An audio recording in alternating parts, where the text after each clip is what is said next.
आज के लेक्चर में हम डिस्कस करेंगे प्रोटीन सिंथेसिस इनहिबिटर्स को। तो आज के लेक्चर के 2 पार्ट्स हैं।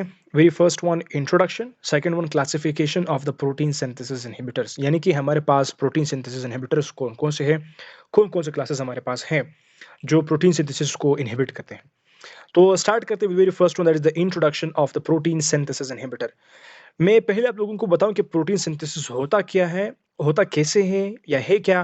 फिर उसके बाद आएँगे towards classification of those protein synthesis inhibitors जो असल में हमारे इन प्रोटीन सिंथेसिस को इनहिबिट करते हैं। स्टार्ट करते हैं डिस्कशन फ्रॉम द इंट्रोडक्शन कि प्रोटीन सिंथेसिस है क्या? इसका हमने एक लेक्चर बनाया हुआ है ऑलरेडी, जिसमें हमने पूरे सारे स्टेप्स को एक्सप्लेन किया हुआ है कि प्रोटीन सिंथेसिस कैसे बनता है from the beginning till the end. अब यहाँ पर मैं सिर्फ एक शॉर्ट रिव्यू दूँगा ताकि आप लोगों को ये जो क्लासेस हैं, इसकी समझ आसानी से आप लोगों को आ जाए। तो स्टार्ट करते हैं from the very first point, introduction of the protein synthesis. आप लोग जानते हैं कि डीएनए से बनता है मैसेंजर आरएनए न्यूक्लियस के अंदर, फिर वो आता है बाहर साइटोप्लाज्म में और फिर वहाँ पर मैसेंजर आरएनए जो है वो फिर राइबोसोम्स को ढूँढता है और साथ में टीआरएनए जो है फिर इन सब की कॉम्बिनेशन से बनता है प्रोटीन। कैसे बनता है? वन्स अगेन शॉर्ट थोड़ा-सा मज़ीद इसको अभी इलैबोरेट करते हैं। डीएनए से messenger RNA by mean of transcription बनता है, ठीक है? ये मैसेंजर आरएनए ट्रांसक्रिप्शन इसको कहते हैं कि जब डीएनए से आरएनए बने और राइबोसोम्स को जब ये मैसेंजर आरएनए पहुँचता है, यहाँ पर देखो मैसेंजर आरएनए बना फिर ये पहुँचा कहाँ पर राइबोसोम्स को। तो मैसेंजर आरएनए जब राइबोसोम्स को पहुँचता है फिर ribosomes by mean of tRNA by the help of tRNA इस मैसेज को ट्रांसलेट करता है और प्रोटीन बनाता है। तो डीएनए के पास मैसेज था कि एक प्रोटीन बनाएँ।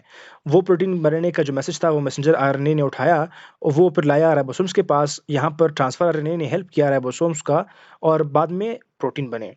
अभी ये जो स्टेप है असल में ये आप लोगों ने समझना है कि मैसेंजर आरएनए से प्रोटीन यहाँ पर कैसे बना, क्योंकि हमारा पूरा काम जो है इन पीपीएसआई का प्रोटीन सिंथेसिस इनहिबिटर्स का जो पूरा काम है वो यहाँ पर है। तो अभी होता क्या है कि ये हमारा मैसेंजर आरएनए ये मैसेंजर आरएनए है। जब ये आता है, ये ढूँढता है किसको? यहाँ पर हमारे पास है 30S राइबोसोम का एक यूनिट और यहाँ पर हमारे पास एक दूसरा यूनिट है जिसको बोलते हैं 50S यूनिट। तो ये 2 हमारे पास यूनिट्स हैं राइबोसोम्स के। याद रखिएगा कि हमारे पास प्रोकैरियोट्स, यूकैरियोट्स में इन 2 यूनिट्स की डिफरेंस है। तो इन शॉर्ट ये जो राइबोसोम है इसके हमारे पास 2 यूनिट्स, चाहे प्रोकैरियोट हो चाहे यूकैरियोट हो। तो ये एक स्मॉल यूनिट है और एक लार्ज यूनिट है। तो ये दोनों जब कंबाइन होते हैं तो फिर ये पूरा जो राइबोसोम है, ये फिर फंक्शनल बन जाता है। तो हमारे पास मैसेंजर आरएनए जो है पहले आकर के इस 30S जो हमारे पास स्मॉल यूनिट है, राइबोसोम का इसके साथ अटैच करता है। फिर उसके बाद जो है एक 50S का जो सब यूनिट है राइबोसोम का, वो आकर के अटैच करता है। तो इस तरह से ये दोनों बनाते हैं इनिशिएशन कॉम्प्लेक्स। तो ये सारे स्टेप्स भी हैं और इन्हीं की बिना पर हम लोग फिर क्लासिफाई करेंगे हमारे प्रोटीन सिंथेसिस इनहिबिटर्स को। प्रोटीन पी एस सिंथेसिस आई इनहिबिटर्स। तो फर्स्ट ऑफ ऑल क्या होगा, इनिशिएशन कॉम्प्लेक्स बनेगा, जिसके बाद जिसमें क्या होता है हमारे 50S और 30S जो है उसकी असेंबली होती हैं। तो ये दोनों यहाँ पर आते हैं और मैसेंजर आरएनए भी यहाँ पर आ गया तो इनकी कॉम्प्लेक्स बन गया।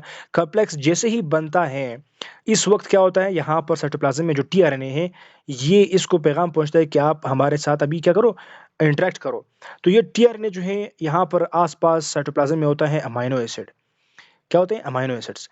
तो उनको ये एक्टिव कर लेता है बाय मीन ऑफ कुछ और जो एंजाइम्स हैं, यहाँ पर अमाइनो एसिड सिंथेज़ वगैरह होते हैं। मैं इसकी डेप्थ में नहीं जाऊँगा क्योंकि फिर हमारा टॉपिक जो है वो बहुत बढ़ जाएगा और थोड़ा-सा डिफ़िकल्ट भी हो जाएगा।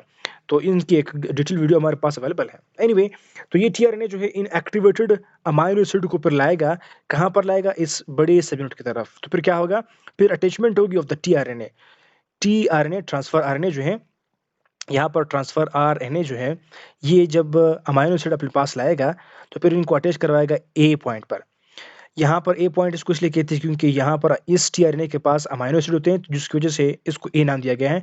अमाइनो एसाइल ट्रांसफर आरएनए ये है और ये अमाइनो एसाइल की वजह से इसको हम लोग ए कहते हैं और ये पॉइंट है for the attachment of the tRNA. TRNA जो है वो ये जो हमारे पास 50S का यूनिट है, इसके ऊपर ये अटैच करता है। टीआरएनए 50S की यूनिट ए पॉइंट पर जो है ए रीजन पर हमारा amino acyl transfer RNA attach करता है। यहाँ पर तो बात हो गई क्लियर।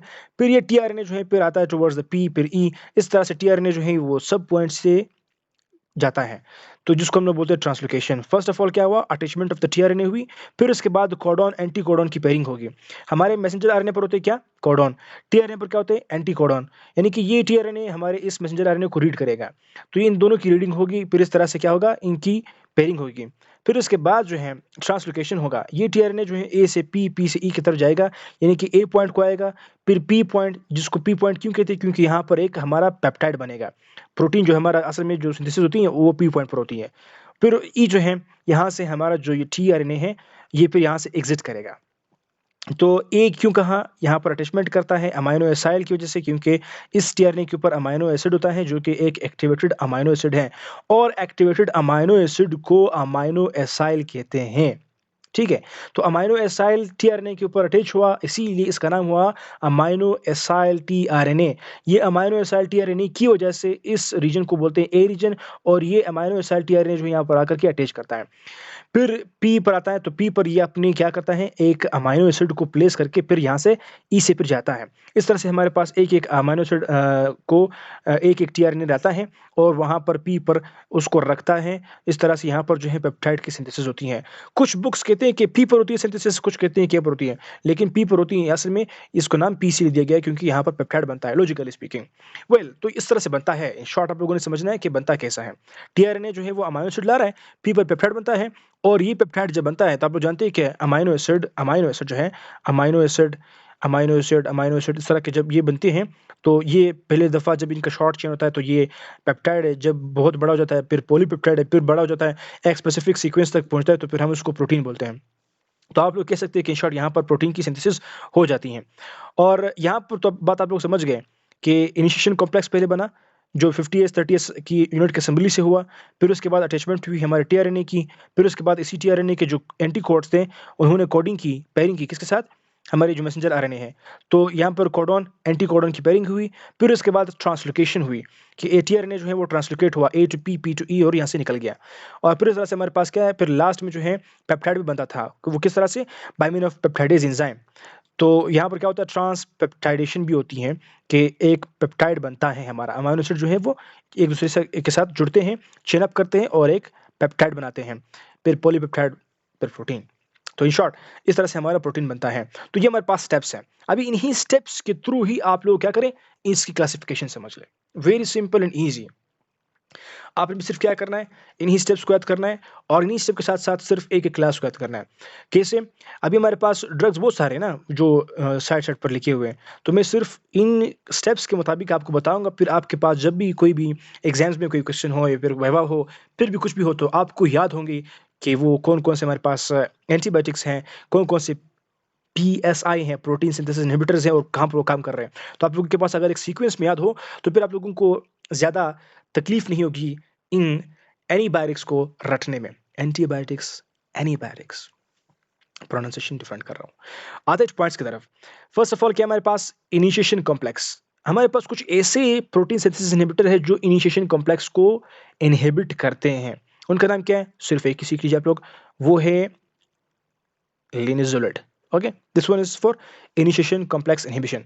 तो ये क्या करेगा, इस इनिशिएशन कॉम्प्लेक्स को इनहिबिट करेगा। तो ये जो टेट्रासाइक्लिन है इसके लिए स्पेसिफिक है सिर्फ क्या, अटैचमेंट ऑफ द टीआरएनए को इनहिबिट करना।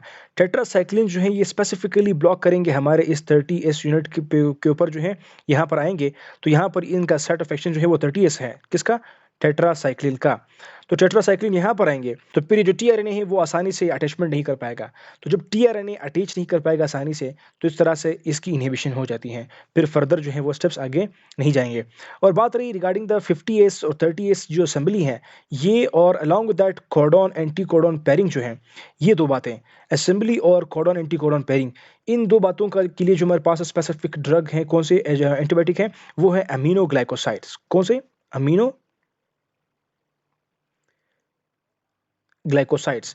तो ये अमीनो ग्लाइकोसाइड जो है ये क्या करता है, असल में ये जो कोडॉन एंटी कोडॉन की पेयरिंग होती है, यानी कि आप टीआरएनए और एमआरएनए की जो एक कोड रीडिंग होती है वो पेयरिंग नहीं होती, और साथ में जो असेंबली है 50s 30s ये असेंबली दोनों नहीं करते।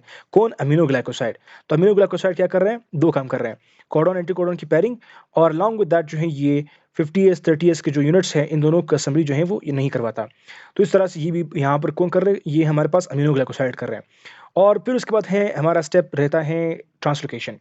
तो ट्रांसलोकेशन के लिए जो हमारे पास वेरी इंपॉर्टेंट रोल प्ले करते हैं वो हमारे पास है मैक्रोलेट्स। यहाँ पर दिखाई दे रहा है बिल्कुल मैक्रोलेट्स। तो ये मैक्रोलेट्स जो हैं ये बहुत इंपॉर्टेंट रोल प्ले कर रहे हैं। अभी ये मैक्रोलेट्स या फिर इसको एक और नाम भी देते हैं कीटोलेट्स। तो और भी हमारे पास तो मैक्रोलेट्स और कीटोलेट्स का मैकेनिज्म ऑफ एक्शन जो है वो मोस्टली एक जैसा है। लाइक इसमें हमारे पास जो आते हैं वो है एरिथ्रोमाइसिन, क्लेरिथ्रोमाइसिन, एजिथ्रोमाइसिन, कार्बोमाइसिन एटसेट्रा। तो हमारे पास ये क्या है, जो माइसिन वाले ड्रग हैं वो आते हैं किसमें, मैक्रोलेट्स में। तो ये मैक्रोलेट्स जो हैं ये माइसिन वाले हैं और ये इनहिबिट करते हैं ट्रांसलोकेशन को। ट्रांसलोकेशन तो आप लोग समझ गए थे कि ए से पी की तरफ, पी से ई की तरफ जो हमारा टीआरएनए है उसकी ट्रांसलोकेशन होना, या फिर ये जो पेप्टाइड बनता है इसकी ट्रांसलोकेशन भी है। तो इन शॉर्ट ट्रांसलोकेशन को कौन कर रहा है इनहिबिट, हमारे जो मैक्रोलाइड्स हैं ये इनहिबिट करते हैं ट्रांसलोकेशन को। फिर उसके बाद यहाँ पर जो बात हो गई 6th पॉइंट पर, पेप्टाइड। पेप्टाइड को कौन इनहिबिट करता है, ये जो पेप्टाइड कर रहा है वो हमारे पास है the very important one, that is जो क्लोरामफेनिकोल जो है ये असल में इनहिबिट करते हैं इस पेप्टाइड को। तो अभी हमारे पास जो क्लासेस हैं वो कौन कौन से हैं, एक हमारे पास है लिनिजुलिड, टेट्रासाइक्लिन्स, अमीनोग्लाइकोसाइड्स, मैक्रोलिड्स, क्लोरामफेनिकोल। तो ये हमारे पास क्या है, ये सारे क्लासेस हैं। लिनिजुलिड जो है ये हमारे पास इनिशिएशन कॉम्प्लेक्स को इनहिबिट कर रहा है, और टेट्रासाइक्लिन जो है वो अटैचमेंट ऑफ द टीआरएनए को इनहिबिट कर रहा है ताकि टीआरएनए जो है वो इनहिबिट ना हो सके। और इसका जो साइट ऑफ एक्शन है वो हमारे पास है 30S का जो राइबोसोम का सब यूनिट है वो है, वहाँ पर अटैच होता है। अटैचमेंट के बाद फिर ये जो है इनहिबिट करता है टीआरएनए का कि वो आकर के अटैच कर ले अपने ए रीजन के ऊपर। और इसके बाद फिर हमारे पास है अमीनोग्लाइकोसाइड। इसके जो दो इंपॉर्टेंट एक्शन हैं, एक है कॉडॉन एंटी कॉडॉन की पैरिंग, जो हमारे मैसेंजर आरएनए के ऊपर होते हैं कोड, और टीआरएनए जो है इसके पास होते हैं एंटी कॉड। तो ये एंटी कॉड और कोड की पैरिंग नहीं होती तो इस तरह से फिर रीडिंग नहीं होती उस मैसेज की, तो प्रोटीन की सिंथेसिस नहीं होती। और फिर उसके बाद जो है इसी का एक और ही काम है इम्यूनोग्लाइकोसाइड्स का, वो है 50S और 30S की असेंबली को इनहिबिट करना।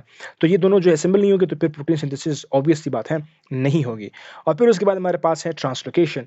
इस ट्रांसलोकेशन को मैक्रोलिड्स जो है वो इनहिबिट करते हैं, जिसमें हमारे पास इंपॉर्टेंट जो है माइसिन वाले ड्रग सारे आते हैं, एंटीबायोटिक्स माइसिन वाले, एरिथ्रोमाइसिन, क्लेरिथ्रोमाइसिन, एजिथ्रोमाइसिन एटसेट्रा। और फिर हमारे पास है पेप्टाइड के जो इनहिबिशन कर रहा है वो है क्लोरामफेनिकोल, इंपॉर्टेंट वन। तो ये सारे हमारे पास क्या है, ये क्लासेस हैं जो हम डिस्कस कर चुके हैं, वेरी इंपॉर्टेंट। तो अगर अभी भी कोई कंफ्यूजन है feel free to ask us in the comment box, and thank you for watching.